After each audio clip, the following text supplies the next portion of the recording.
আজ শুক্রবার বাসার ছাদে বসে একটু চিল করতেছিলাম। হঠাৎ করে পোলাপান সহ এক গাদা মেহমান চলে আসলো। তো নাস্তা দেওয়ার মতো ঘরে এই মুহূর্তে পাউরুটি ছাড়া কিছু নাই। হ্যারে কইলাম কি করা যায়, হ্যাই করলো কোনো সমস্যা নাই, আজকে পাউরুটি দিয়ে বানায় ফেলমু রসমালাই।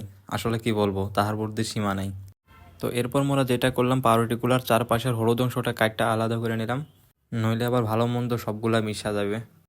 তো সুন্দর মতো কাটা শেষ হয়ে গেলে হলুদ অংশ এবং সাদা অংশ দুইটা দুই জায়গায় আলাদা করে রেখে দিব। তো এরপর পাউরুটি কাটটা কুটার কাজ শেষ হইলে, তো এইগুলার কাজ শেষ হয়ে গেলে চুলা জ্বালানোর আগে প্যানে দুধ দেওয়া, দুধের সাথে চিনি এবং পরিমাণ মতো কাস্টার্ড পাউডার মিশিয়ে দিব।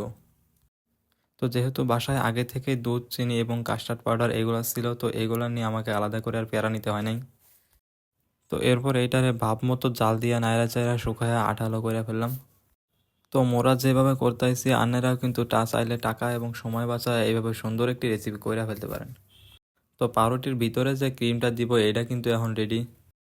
তো মোরা কিন্তু এখন এইটারে চুলা থেকে নামায়া পাউরুটির মধ্যে পেঁচায়া দিব। তো এক এক করে সবগুলা পাউরুটির এইভাবে পেঁচায়া দেওয়ার পর মজার রেসিপির অর্ধেকটা প্রায় সম্পূর্ণ হয়ে যাবে।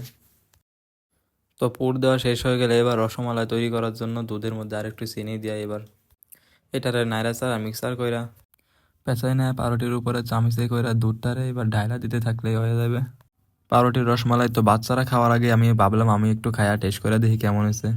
তো টেস্ট করে দেখলাম এটা পারফেক্ট একটা রেসিপি হয়েছে। আসলে নিজের প্রশংসা নিজে করাই ভালো, কারণ নিজের কাজ অন্যরে দিয়া করানো মোটেও ঠিক হইবে না। কারণ জ্ঞানীরা বলেছে নিজের কাজ নিজে করো, অন্যের পায়ে না পড়ো।